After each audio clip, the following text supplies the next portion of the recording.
Bonjour les amis. Ce matin, quand j'ai appris le suicide de Maggie, présidente des policiers en colère, une grande tristesse m'a envahi, mais également une colère froide m'a gagné. Comment une femme qui est sortie du lot il y a 2 ans, quand 4 de ses collègues dans l'Essonne ont failli mourir brûlés par des racailles dans leur voiture, comment cette femme qui osait affronter les Yann Moix sur les plateaux de télévision a-t-elle pu être brisée à un tel point qu'hier soir, avec son arme de service, elle a mis fin à ses jours? Eh bien, c'est très simple.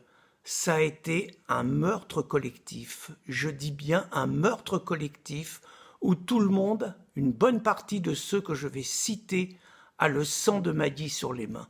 D'abord les ministres de l'Intérieur, qu'ils se soient appelés Cazeneuve, qu'ils se soient appelés Colombe, qu'ils s'appellent aujourd'hui Castaner ou Nunez, ces ministres qui envoient leurs hommes au massacre, qui n'ont jamais un mot pour les défendre quand ils sont agressés, qui n'ont jamais un mot pour leur donner les moyens de se défendre, ces ministres-là sont responsables de la mort de Maggie.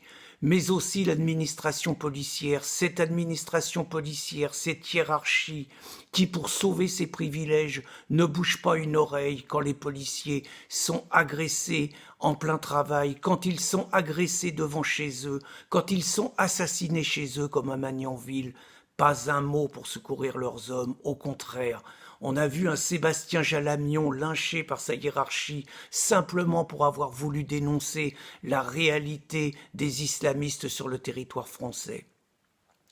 Les journalistes fiers de vous, vous qui êtes les premiers à mettre en avant ce que vous appelez les brutalités policières, quand vous fermez les yeux sur les exactions des racailles et des gauchistes qui multiplient les provocations contre nos policiers. Les juges, le syndicat de la magistrature, fiers de vous, vous dont l'idéologie est davantage de défendre les racailles et les voyous et qui traitez nos policiers de voyous, de brutes, de fascistes, de racistes et tout. Les hommes politiques comme Mélenchon, les journalistes comme Yann Moix, la CGT qui avait osé raconter, faire des affiches en montrant les policiers avec les mains pleines de sang, fiers de vous. C'est vous qui avez participé au massacre, au lynchage collectif de cette profession. Hollande qui vient au pied de la racaille Théo, fier de toi, t'as contribué avec ton attitude à ce que les policiers continuent à être encore davantage lynchés. Mais le suicide de Maggie, c'est autre chose encore que le suicide de dizaines et de dizaines de policiers tous les ans. C'est le suicide d'une Française qui a osé relever la tête quand l'insoutenable, elle le vivait tous les jours, quand tous les jours elle vivait ça, quand tous les jours elle arrêtait à la bague des voyous qui étaient en liberté dès le lendemain. C'est quelqu'un qui s'est révolté devant l'intolérable, mais exactement comme chez nous, ceux qui luttent contre l'islamisation de la France, ceux qui redressent la tête sont persécutés. Hier, nous avions notre trésorier qui était interrogé. Christine Tazin va encore passer devant les tribunaux dans quelques jours.